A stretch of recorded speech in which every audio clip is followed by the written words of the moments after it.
Hi everyone, this is Manjeet Singh Bakshi, CEO of Contract and Commercial Design, popularly known as CCD. In our CCD virtual series, we are coming up with today's 15th of July 2021 session on a very important and special topic, women's perspective on office design.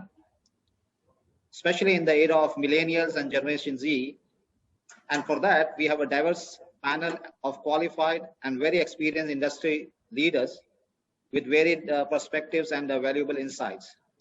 We have Fancy George, workplace consultant, Thomas Associates, Bangalore.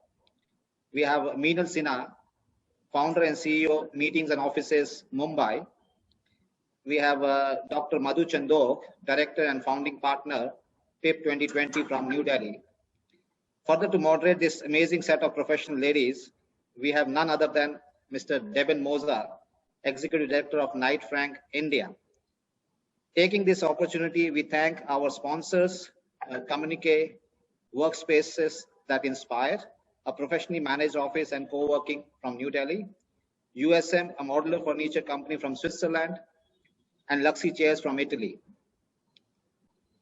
By not taking much time further, I request Mr. Deben to start today's session. Mr. Deben, over to you, please.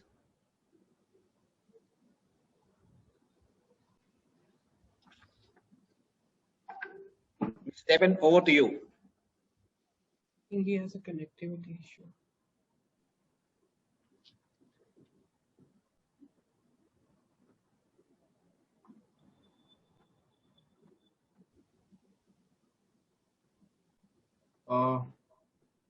Hi, good afternoon. You guys hear me? Yes. Yeah. Okay. Okay, because I think my internet connection is a bit unstable. I was, commenting on somebody who said that my Wi-Fi is acting crazy. Now it's my Wi-Fi which is acting crazy. Good afternoon, everyone. Good afternoon. So we have a lovely panel, and so I have certain facts or studies which I would like to share before we get into the actual discussion. Your company office layout might be unfair to women, reports Fast Company.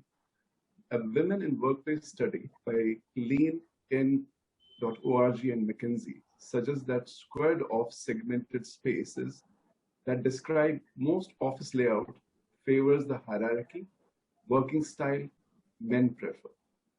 Women, by comparison, work best in open spaces, which they view as most congenial. A University of Toronto study, Group Dynamics Theory, Research and Practice, found that the teams made of women tend to be more egalitarian than those made up of men. Open workspaces are better suited to collaborative, more democratic work environments. The conclusion is that structured layouts with walled-off offices work best for chain of command approach to favor men. Another study by University of Calgary concluded that women aren't visible in closed-in office spaces, and with less visibility, they're likely to move up into leadership.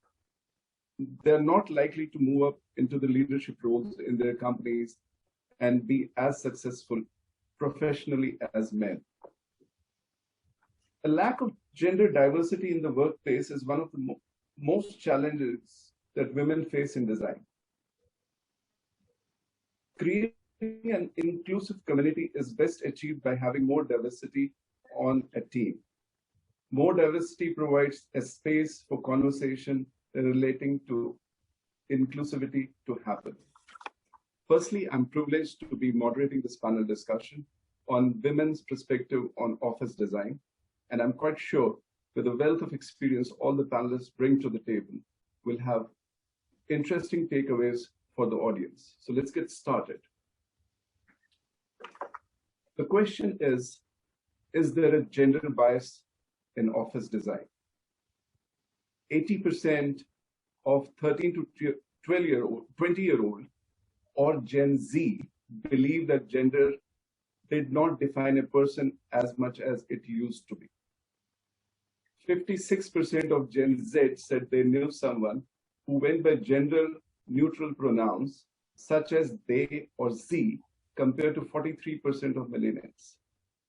And 54% of millennials always bought clothes designed for their own gender, while that's true only for 44% of teens.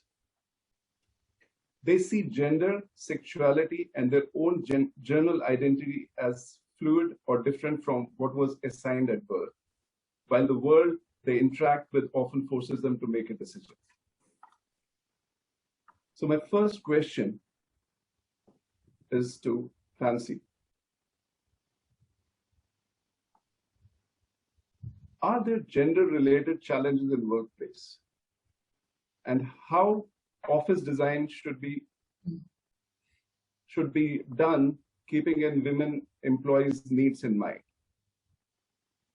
So before you get into this question, I would request each panelist to share a brief about their journey, how they've sort of encountered gender biasing, whether they've encountered it or not, and what are their views about it, because this is a debate which has been going on for quite some time.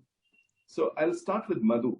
Madhu, just briefly tell us about your journey so far and your experiences in terms of dealing with opposite sex or men, where you treat it differently. As far as good afternoon, everyone. Deben, and I think it's a very good question, because during this pandemic, this is the introspection that even I did to my journey from the day that I started. And this is way back in the 80s. And I was a young graduate and just completed my management, because I come from the hospitality background, and suddenly getting into the projects. And my first day, I still remember entering a boardroom full of men, a lot of smoke in that boardroom, a lot of discussions with architects and everybody sitting. And when I entered that room, and I just thought to myself, I said, is it this what I'm looking at? And what am I supposed to do here? And at that time, I just sat, and I think it took me a few months to just get into that whole system. And I was actually fortunate enough that I was accepted by the men that I worked with very well, because I was young at that time and I was a keen learner, so I think that's where, again, I did a lot to support initially. So that's why I could actually move up the ladder a little bit. And then, but not to say that there were not, because you were a woman, you had sometimes issues where you had to face challenges. And you also had, because you, as a woman, you have to balance between your home, your workplace, and there was a big survey done, I don't know in which country. So if we were to give even a housewife a designation, it would be a general manager. So even if you are an assistant manager at work, you are still a general manager at home. So in the responsibility for a woman in the workplace suddenly comes out so big. And in my journey, I actually learned, so initially it was like a doormat approach, and I didn't feel much. I said, okay, Madhu, you keep on, it's learning time. But I think at one time, it came in as a transformation when a man who my mentor was, he actually told me, Madhu, you have to change yourself. You cannot be the way you are, because people will actually not appreciate, or people will not know you. You are doing so much. But as Deben, you also said that when you are in a room behind, like a unsung person sitting behind and working, then nobody will know what you are actually. So that's, I think, where I started. And in being part of the projects, I had almost like 35 men reporting to me when I actually was handling projects, and I had no women. And then I started infusing a lot of young girls and designers in my team, because I always felt that, not because I'm a woman, I think with God's grace, we all have a color sense. And a lot of men in my team used to say, ma'am, please don't ask us to do a color scheme, because we are like color blind, so that's not something that we would like to do. So that's something that in my journey, and I think I was actually lucky enough because I had men to mentor me to come out to be a stronger woman in the workspace. And then once I reached, I think that's where life is a learning process. You have to improve every day. And being part of the CCD, we are also interacting with so many like-minded people, and we are also looking at opportunities to share our knowledge and learn. So, and talk about it. And I think by the end of today's session, we should have a lot more thoughts that can get into workspace design from a woman's perspective. Thank you. Thank you so much. And talking about color, so let me move to the most colorful panelist here. Meenal, your journey. Thank you so much for that amazing introduction and point, Deben. Yeah, first of all, thank you everybody who's here and has taken time out to listen to us. And thank you CCD for inviting me to this panel. If I was to just look at my journey overall, you know, I've been lucky to have good bosses. And, but you know, when you really think about gender biases, without even meaning to, without giving it any thought, and if you're specifically looking after and talking about office design, it has just been there because I guess, you know, there were certain concepts which were evolving in the 1960s. It was a male-dominated world, and people haven't really sat down and given it enough thought and perspective. So from my own example, like Madhu was saying, when I first joined this printing press, actually, I had joined their in-house ad agency, but it was a printing press. It was full of men. There were no women in the core business anywhere. So it was only the staff functions which had women. So I also remembered when Madhu related her experience, I remembered that, you know, you used to have these weekly sales call with the MD and chairman. And when I first entered this meeting as a management trainee, fresh out of college, I was the only girl. And that too, a very aggressive, brash young girl. And I actually answered back. And everybody, all these men turned around to look at me. And later I was counseled, Meenal, we don't speak up like that. He's the MD. And I was like, but my point was valid, right? So yeah, but you know, it is not easy for all the women. That was the kind of world. And then when I changed into the advertising industry, I remember driving down with my bosses to a client in Pune. Now that was again, you know, a manufacturing unit. They did not have a female washroom. And I had gone all the way from Bombay to Pune. I needed to use the washroom. Oh my God. But again, thankfully, I had very good bosses and peers and colleagues, male colleagues to support me. They actually went down, checked there was nobody, that the washroom was clean, stood guard outside while I could, you know, use the facilities. But the thing is, it's not that that company was trying to be anti-women. It was just the way they were because they were hiring only men at the shop floor and they didn't really think there was a need. Later to my own organization, once I had my own baby, oh my God, people didn't at that time even imagine that they should have a nursing room. They should have something for, you know, the young mothers. I went through a lot of pain and effort because I decided I need to do this for my child. But I don't know, even the other women used to think, Meenal, why are you going through so much trouble? But the thing is, had there been a proper facility for nursing mothers, I wouldn't have had to go through the trouble of, you know, locking myself in the washroom cubicle, sanitizing and God knows what, and, you know, taking care of my child like that.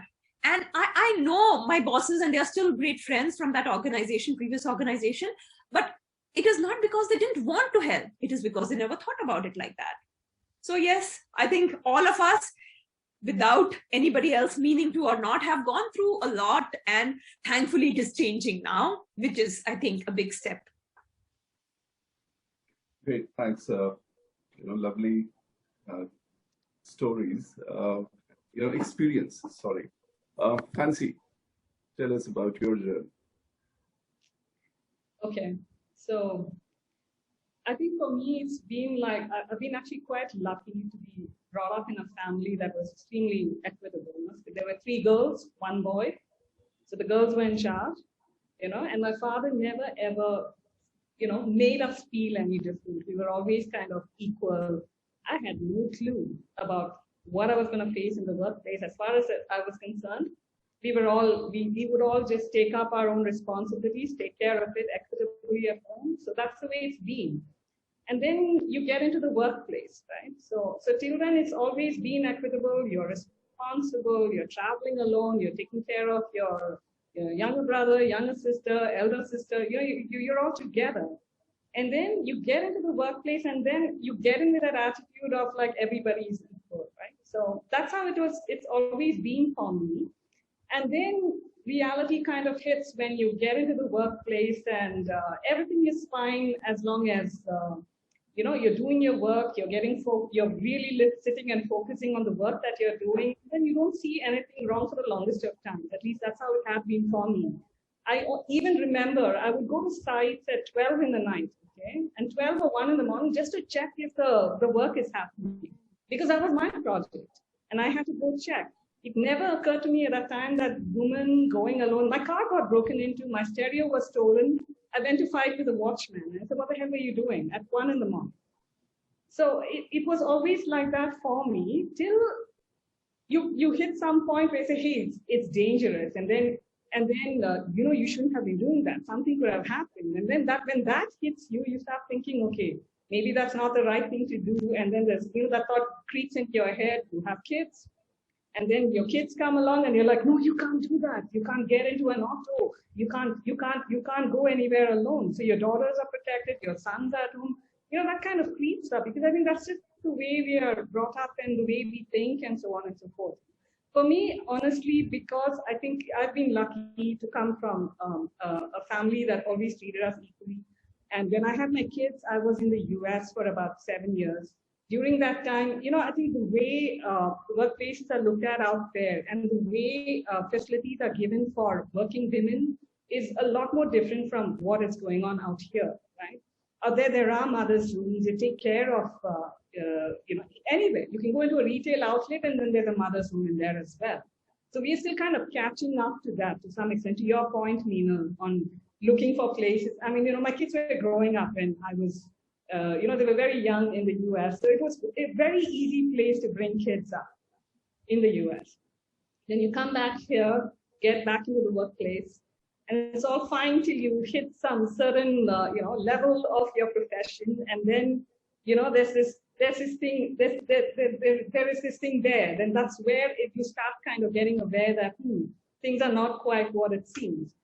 So that is where you need to kind of stop and, like to Madhu's point, you're getting into there, taking charge, moving on. I mean, I think a lot of it is in your hands as to how you are kind of reacting to the situation and taking it forward. If things are not working for you, find something that works and move on, right? So that's the way I always kind of approach the way I worked.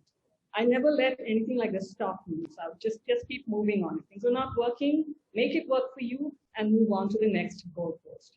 That's how I look at it. Great. So I think the common point which all of you mentioned was you found right mentors, right?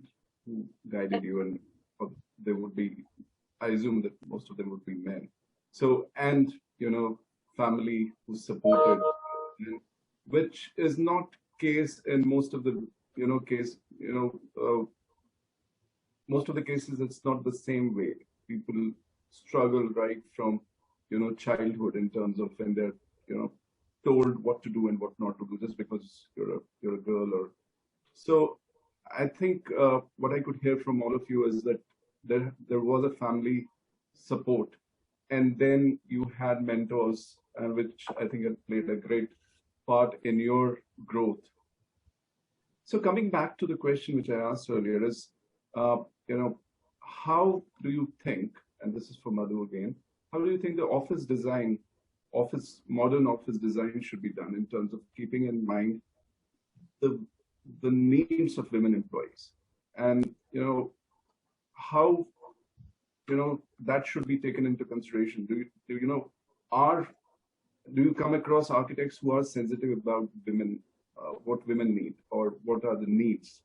So just tell us about that. What I feel, and I think even in future, office design will actually get into a very different thought process post the pandemic, because it's not something that we will just have to live with for today. And I think, as I was discussing the other day, we today do not have to plan for tomorrow. We have to plan for the day after, because that's so unknown and we don't know where we will go. So we need to actually bring in the office space has to become a home away from home for women. They need to be comfortable. See, for instance, I've also noticed when you are actually specifying the temperature or planning the air conditioning levels, sometimes it's really too cold. I don't know if it's me, but so I have a feeling that women actually feel much colder compared to men. I don't know. This is my feeling, because when I get into a temperature and there are men in the room, I said, can you just put it a little bit lower? He says, yeah, but it's comfortable. I said, but I am. So I think something to consider, even from a sort of a woman's perspective on that, having enough light into the offices, the room, so that they feel comfortable. So a biophilic design in terms of interacting with the outside inside approach, and a flexible approach would also be good. As we said, the facilities, which are, whether it's a creche or whether it is a children's area, to be planned, part of the whole thing. And what else? I was also thinking that, for a woman, if an office can also collaborate with, say, a mart or something, and have something like a situation where the woman in the evening, if she wants to go back home, she doesn't need to go back to the market and buy a few things to cook in the evening, So some collaboration in the neighborhood with the office team can be looked at, is my thought process. Also, the office workspaces need to be very flexible. The rigidity will have to actually go.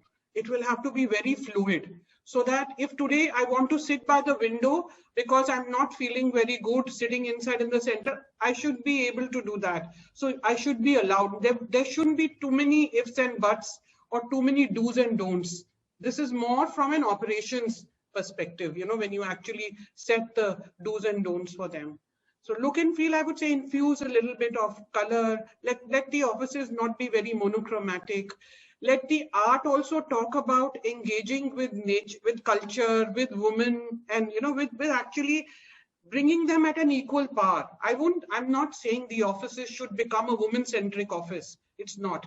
It's something that a woman understands a man, and a man is able to understand the woman at par. And it should be as a colleague. And I've had that relationship with many, and still have many, including you, Deben, So it's not that we all, I'm just saying we're talking. And if you say WMAN, so woman, we already have a man part of our own, within the word woman as such. So it's not that. And I'll just relate to one thing which I actually forgot to say in my journey. Till 5 years, I used to always say, that, main khata hoon. Well, I used to never say, like, I should never, because my cousins were all men, all boys, So there were about 4 or 5 boys in the house, and I was the only girl in the house. So I actually grew up with them and then started talking like that as well. So it's something. My sister, she was 5 years when she said she'll become a pilot, and she flew Air India for 23 years. So I'm just saying, it's not that a woman cannot aspire to be. So the men need to understand workspace a little more fluid, more flexible, more light, natural light, a little bit of flexibility. I think that's where, in my opinion, the design should move. Okay, coming to you, Meenal. Real estate was not something which, was considered as a women's job, right? And you deal with real estate, and you come across many clients who come to you with their requirements for office space. Do they specify the gender ratio and special needs for women in their organizations, or it's just ignored? I think it's a very, very good question, Deben. So first, I will pick up a point that Madhu mentioned, and then come back to this. The AC temperature issue, Madhu, is global. Women as a gender globally more women are prone to feel more cold, and the AC temperature norms were set when it was a male dominant workplace. Nobody's bothered to look into it again. She will bring a stole, she will bring a scarf, she will do something. I don't think it's okay. But now, and yes, I was also very lucky to be born in a family that was supportive, where both the sisters, me and my sister, we were both sent out to do our post-graduation. And I, as a parent now, I feel that it must have been so tough because there was no way to communicate. You used to travel by trains to another city, no mobile phones, no way to communicate. And but yeah, I really thank my parents for instilling that confidence in me that I can take care of myself and I can face the world. Yes, and it starts from there. And what I always say is, it's not like we need to teach our daughters how to face the world better. We just need to teach our sons better. It is happening, but at a very, very slow pace. So sorry, I digressed a bit from the question, but I needed to answer a few points that were raised earlier. And now when you ask me, when these clients come to me with this requirements, Deben, you wouldn't believe it. Even if I'm going with, a freshly hired college graduate, my team member, who's a man, I still, after 26 years of experience, after being spoken about, being on panels with distinguished speakers like you, there are still men who refuse to look me in the eye and would ask my junior team member all the questions. And if I'm asking a question, they answer them. Meaning, it's crazy. You won't believe there is this very, very interesting anecdote, which I talk about often. Sorry if I take too much time. You can raise the red flag there. But actually, at a networking event, we were, of course, mingling. I held out my business card to a guy, and there were 3-4 other men around me, and he looks at my card. Now, I don't know if you remember, my card says founder and CEO. He looked at it and he says, "Oh, meetings and offices. I've heard of this company. I met the main guy." I'm like, "Excuse me? I have met the main guy, the guy who actually runs the company." I very nicely just pointed out, my card says founder and CEO. No, I mean the guy who actually started this or something like that, he said. Oh my God. I said, I'm really sorry, but I am the main guy. And all the men, 4 or 5 of them standing there actually laughed, but this guy just didn't understand. It was, so this happens all the time. If you're at networking events, you're outspoken, and me with, like, as you mentioned, colored hair and everything, people just assume it's all right to hit on them. I don't know why. And it has nothing to do with my upbringing, but their upbringing. And that is what I tell all my female mentees, that you be confident in what you do. It is not your fault. Now, coming to corporates actually thinking about their women employees, the multinationals, yes, today are discussing that. And in fact, they have women leaders involved in the process. But, and especially when I work in the co-working industry, the co-working players are more and more thinking, because these international clients are demanding, do you have a special room for my nursing mothers? Do you have a creche? Do you have this facility? Do you have the right kind of washrooms, the sanitization, hygiene products or not? But I would say that's a very, very small percentage. It's still a minority. More often than not, maybe 60 to 70% don't even consider that, that is something they should think about. So it's not an important part of their real estate decisions, right? Not at all. For the global majors, yes, it is. But yeah, India, the majority is SMEs, right? Right. They don't even think about the hygiene issues, forget anything else. Interesting. So my next question is slightly moving away from discussion on women, and fancy you are into workplace strategy. Coming to non-binary individuals, they're, I'm just going beyond women, and nowadays we have mix. They often experience significant discrimination in the workplace. I think almost 1/3 experience it at the hiring itself. And in your experience, tell me, when the companies reach out to you, do they have a strategy to ensure that there are policies or their requirements which, are inclusive of LGBTQ employees?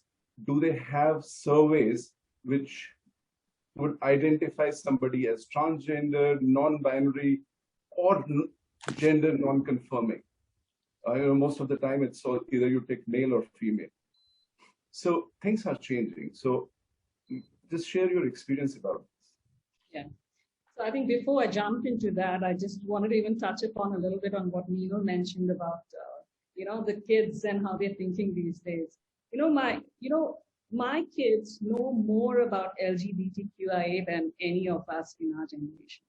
They are already there and they are already totally inclusive and everything is okay.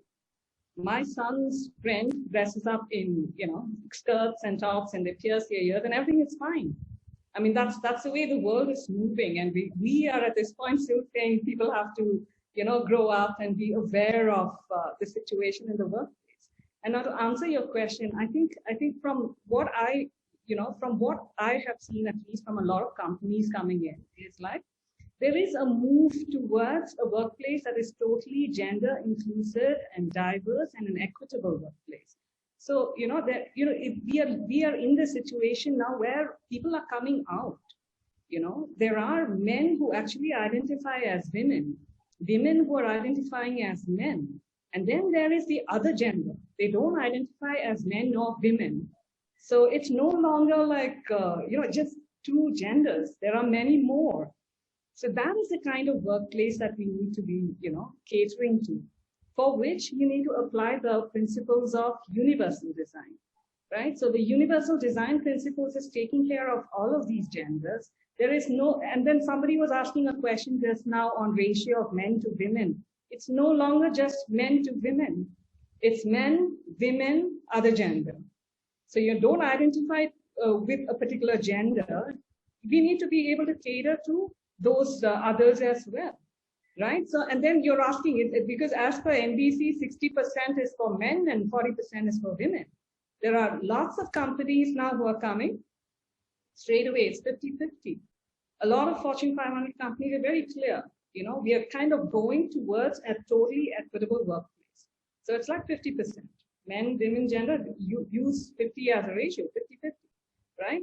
And then, so, and then to answer that question, can you just read that out? I think it was somebody who just, how often does the office design facilities take into consideration ratio of men and women, like the sales and marketing?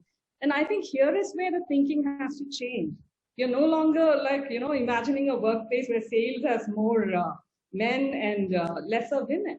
We've got to be looking at a future where everybody is like treated in a very equal manner. And that's the way we need to cater for workplaces as well. Secondly, there are things like, when you're talking universal design principles, it's not only LGBTQIA, there's also the specially abled that you need to take care of. So how best do we locate services for them that is not pushed to corners of buildings, but given that equal importance that everybody else is given?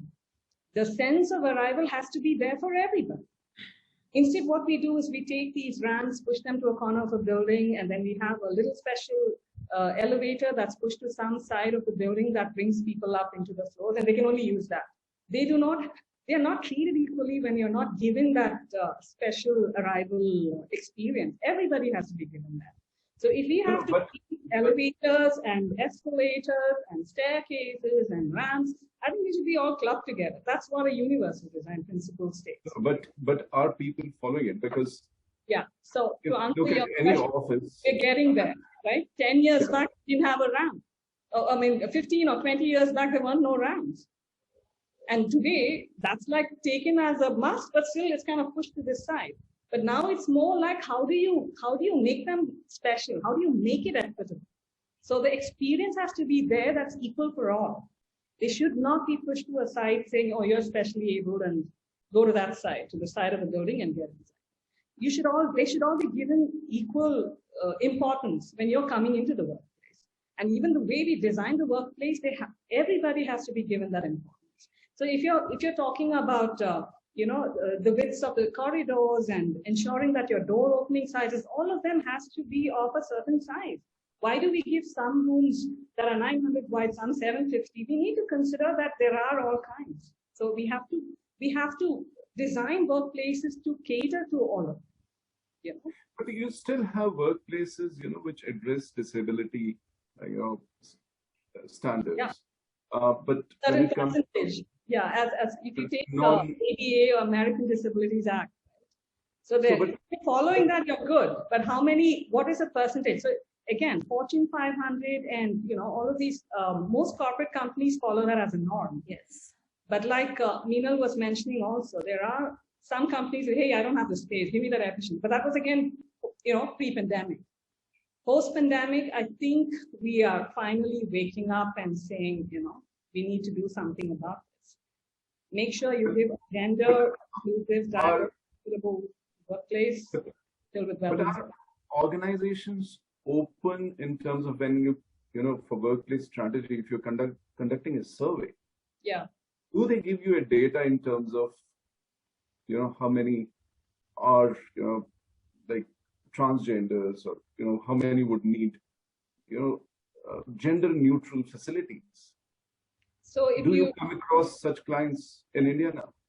Yes. Now, I can't mention who the client is, but yes, we have actually worked with the clients for about 2 million odd square feet of space. And they were very clear on the ratio of the restrooms, 50-50, ensuring that there were gender neutral, toilets given to them, ensuring that everybody was treated equally. And they have a very, very intense, D&I program. So there are companies like that, but they're very few, there are very few.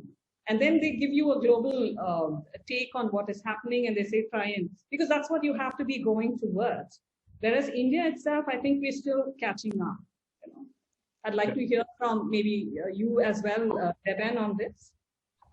Okay, so I become a panelist? Yes, I'm coming back to you because you're asking me the question. So I'd love to know your take on this as well. To be frank, not many clients. So I would keep that percentage at 1%, not more than 1% are sensitive towards, giving the information about, transgender or something. So what happens, I can share an example. In our own office, we had somebody who was male, and then he sort of went through a procedure, and, a few months down the line,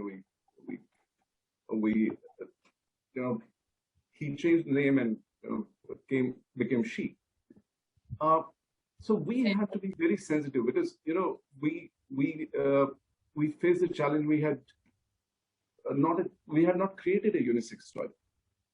That was not something which was considered. So now with that experience, I go to the clients and I ask them this question, because it becomes very embarrassing, not only for that person but for the whole office, in terms of how would you treat a person who a few months back was one gender and after a few months it's become another gender. So that acceptance, I think we're still in India. I don't think we've reached to that level where we're accepting that change. That's absolutely a great point, Deben, because that's literally been even my experience with a very good friend of mine whose brother is now his sister. One day they're using the ladies' toilet, the next day, what do they use? So here is where I think we need to start.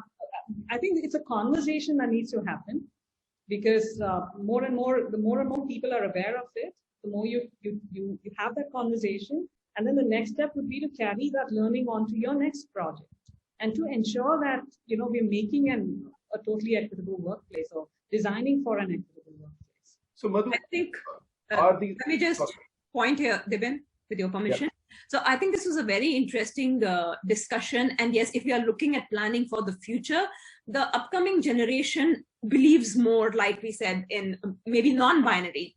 And that is what they don't necessarily need to identify with the male or female. There are just too many variations in between, and we need to be as a society and as I guess, what we are leaving behind for them as our legacy, we need to get more inclusive.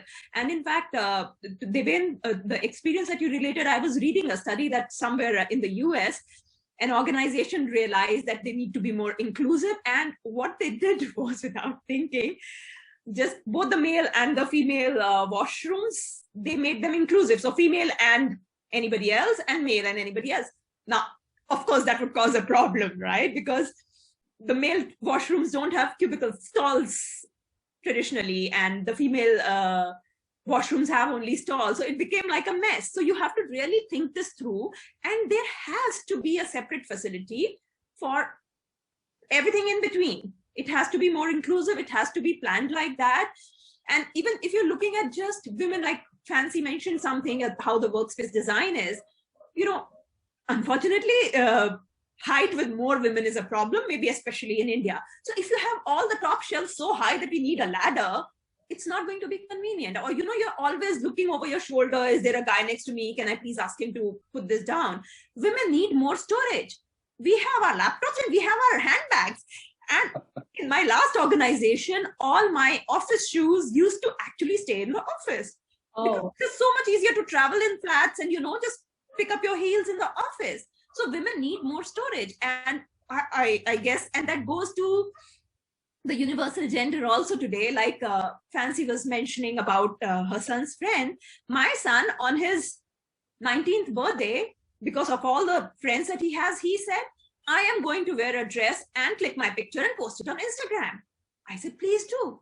He actually said that I am not ashamed of my masculinity. So why should somebody else dictate to me what I can wear or what I can't? So I think that is the generation that we have to actually design for and, set the standards for today. And that is why I was just amazed at this discussion, that it is like, we are actually seeing it happen to maybe our next generation or their friends or whatever, but we are still not bringing it into practice at the workspace. I think it's high time we do. And another thing on the workspace design, which I realized because of the dress, I don't know about other women, but oh my God, we have these beautiful stairs, right? Either the spiral one or these stairs which have that vertical barrier, right? Oh my God, when you're wearing a skirt or a dress, you don't want to climb up those stairs. Right from school time, I've been so wary of those stairs, and I don't know why all these design consultants love them so much. But just think of the practicality. It's difficult for the woman who's wearing, or anybody who's wearing a skirt or a dress, to go up there knowing fully well that there are, people under that staircase as well. So there are these very little things. And even on the workstations, like how important it is to have use a modesty panel. It's a very simple thing.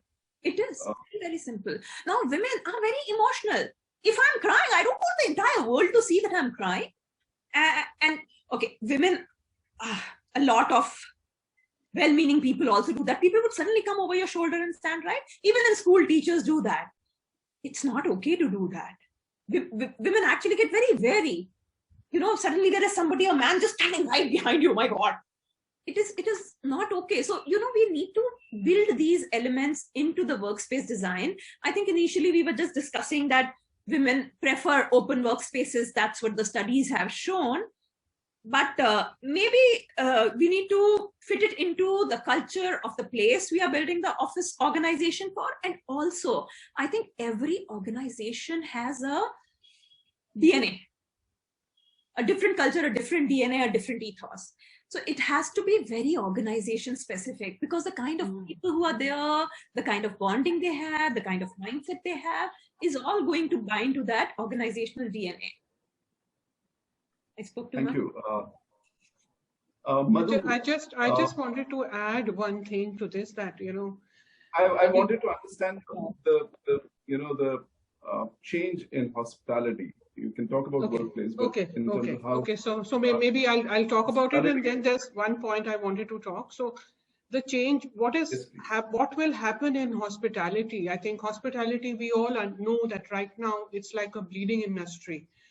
As such, hotels, they're not doing very well. They're trying to do what they can do. They're innovating different ways of marketing and working. The leisure destinations are still surviving, but the city hotels. And so I am quite sure that it's like, I would say, revenue by design model that we will start thinking on, and then the hotel lobbies will become like co-working spaces, and it might just transform, because the asset always exists. The asset always exists.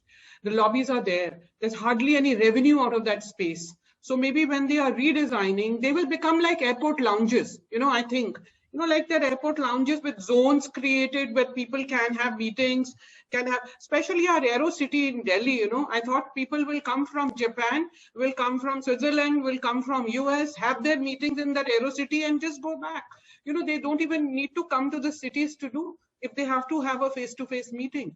So I think hotels will really have to think on those perspectives. That's what I think.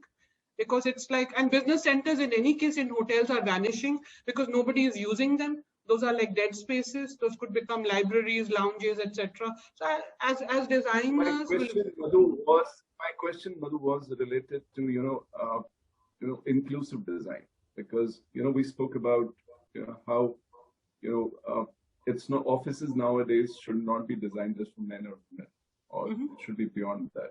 So what we wanted to understand is, are our hotels now being designed keeping in mind that you have transgenders or LGBTQ or gender-free facilities. So right now, even if you go to a plush 7-star hotel, you'll just find a toilet which just says men or women, right? So is that changing? The thought process has come in, as even Fancy was mentioning, and it will change. And I can give you the example of the hotel chain that I belong to 27 years, the Lalit Group, and they are embracing that very well, in that. And it is coming from the top leadership that they are working very hard towards that, even in engagement, in also employing them, trying to give facilities which are sort of universal as such. I think that's a good word, universal, in terms of the thought process of design. So you don't think about men, women or something. But another thing that I also feel is that this is something that your thought process and our thoughts and our way of thinking has to change. It's not something that even by providing a physical space for that particular thing and satisfying a particular segment of people or becoming very universal. We Indians, I think, time has come where we need to change our thought process. And I can give you a very simple example. I wanted to go to Germany to study. The whole family didn't want me. My mother fought with everyone and made sure that I went. So I'm saying woman herself needs to be strong enough to come in, and also the other acceptability of the universal nature of human being. We're all human beings. I think that's what I always say. When a child is born, who tells him that he's a Hindu or a Muslim or a Sikh when it comes to religion? Nobody. He also only comes to know through his environment. So similarly, if we do not really react or act or behave in a manner that he is a different human being, and we consider everybody at par as an individual, I think that's what is important, and that has to change in our minds. Nobody can change. Infrastructure can just enable, it's an enabler and facilitator. But till that mind will change, I think even those facilities will be just there. We can provide them. I'm sure they're working, but mind has to. Which is why we all need to be talking about it a lot. Yes. Like somebody was just messaging me saying it's a difficult topic to be talking about. It's difficult now. Yes. Now maybe like 5 or 6 years from now. I'll give you an example. We didn't have women from the second, third tier cities coming to big cities and start working. But today, Delhi, Gurgaon, just go there. People are from towns that we don't even know of. They are here and they are working. So I think that is going to change. Maybe not at a very fast pace, but it will change. I'm sure it needs sort of over and all, it needs a revolution, and the revolution will only come if all of us just keep, bringing up that subject. Yes. I just wanted to, quickly point out that, yes, we are all saying that we are understanding it to some extent, and our next generation understands it much better. Yes, they understand it much better, but even in the next generation, it's not just about the top 5% of the population. 80% of India, if you talk only of our country, still does not understand or accept LGBTQ. And forget, even in the top 5%, Agree. meaning people don't understand anxiety and depression. Forget being an LGBTQ. It's just not something they can comprehend. And if I cannot understand it, then it's wrong. People actually come from that attitude. And I just think that there's a lot that we need to do. But yes, thankfully, there are some of us who understand, and hopefully we'll take the right steps and move forward. And from what Madhu was saying, I just remembered another thing. When I was interviewed campus placement for my first job at this printing press, actually they grilled me. If we give you the job right now, will you accept it? I said, yes.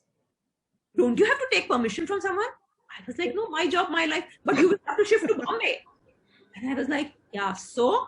And I just couldn't understand at that time. It's only when I look back now, I realized that because I was a girl, I was being questioned, will your father allow you to go? And, yeah, I guess without realizing, people have, when you're hiring a woman, you're like, oh my God, she will get married, she will have children, she will not come back to work. I can't hire her. What are your plans? We actually ask questions in our interviews like, what are your plans to get married? What if his job is somewhere else? What if he travels out of the city? Will you give up your job? When are you planning to have kids? Oh my God, that's a personal life. Give them a break, man.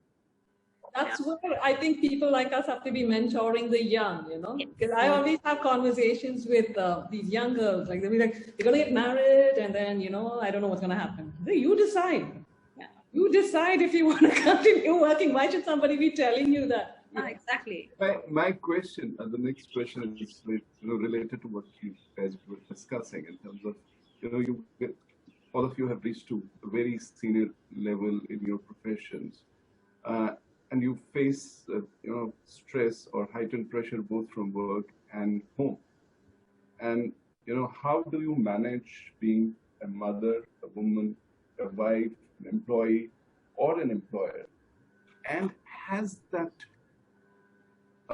pandemic put more pressure on that? Because now, you had office space where you could sort of, be a bit relaxed. Now everything is within the four walls of your apartment or home. So can you just quickly share your experiences? I'll start with you, Fancy. I think I've, if you have to start with me, gosh, yeah, it's been extremely supportive. My husband's extremely supportive. It's very equitable at home, 50-50. You do your bit and I do mine. And the kids also have responsibilities. In fact, I have a problem with my daughter taking the dog for a walk in the night. And my son has a problem with that. He says, why? Why should that make a difference? She's a girl. So, and then there's a lot of support. I think the support system at home is extremely important, for things to work out for you, for one thing, right? And so it's for me per se, I think it's been quite, it's been quite okay where my experiences are concerned. So, Meenal, okay. Quick word. So if it is about my experience, again, of course, it's bloody crazy trying to work from home. Everybody should just get back to office. We need our space, man. I need my personal space. And also, thankfully, like Fancy, again, coming from a very supportive environment. So, that share the load kind of commercials, I'm sure it's based on my life. So in my house, everybody knows we do equal. If I'm working, my husband does the cooking, I do the cleaning. And that is how we managed throughout the pandemic. And it's very well taken care of. My child is also very supportive, and he has his own sets of duties. And we manage it like that. But then, during the pandemic itself, somebody from my team, an accountant, poor girl, she was the only earning member at that time in the family because her husband had been laid off thanks to pandemic.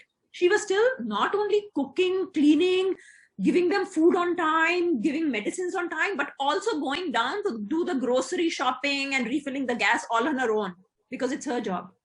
So yeah, we can't really compare what our families are like to the majority of the population.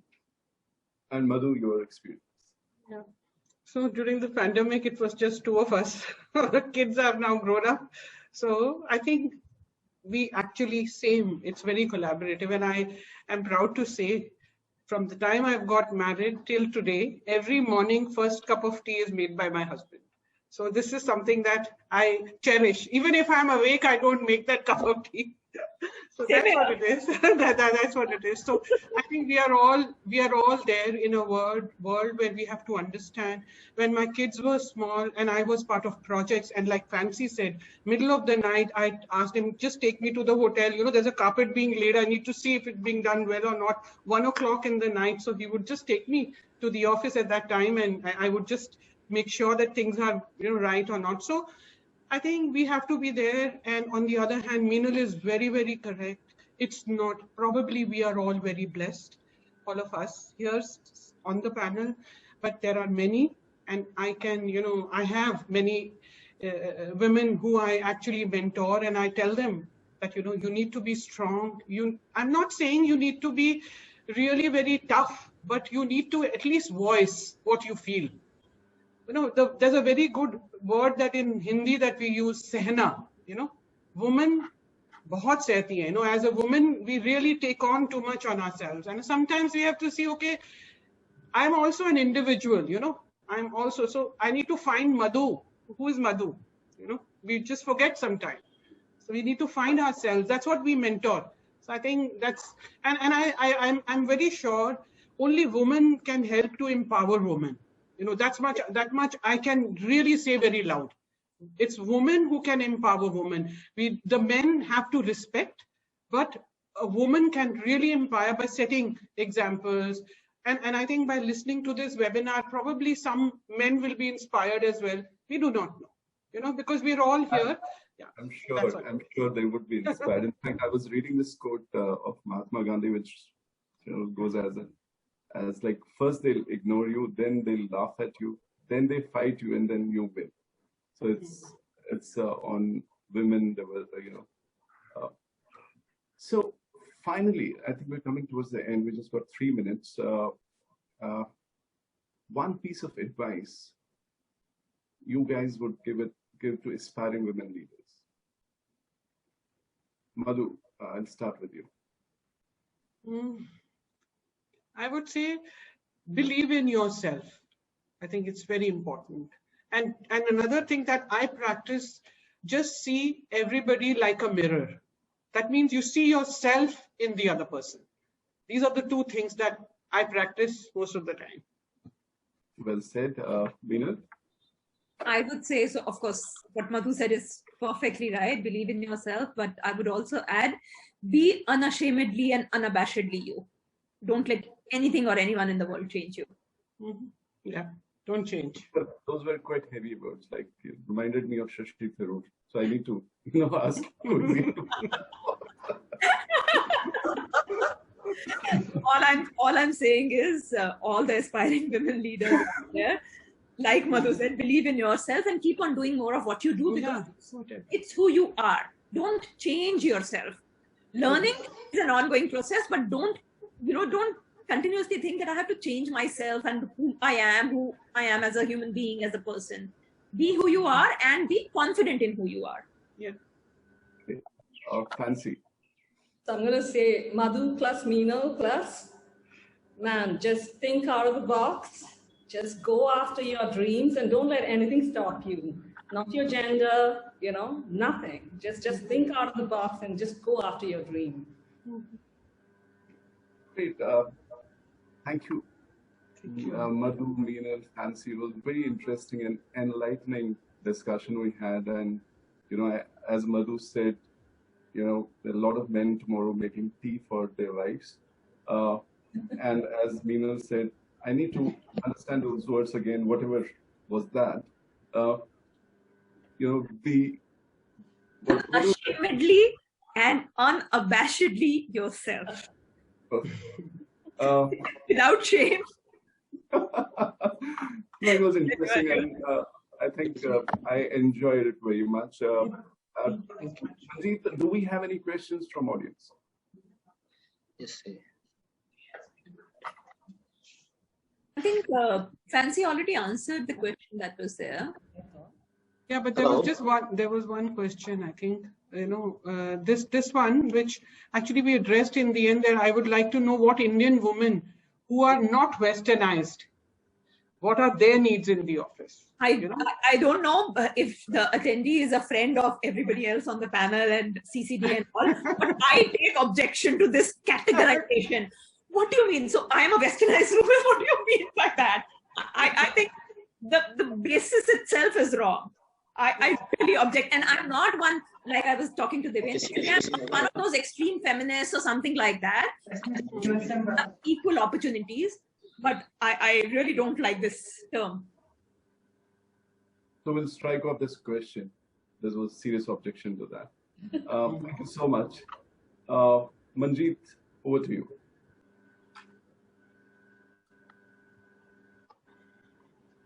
Yeah, thank you all. Thank you.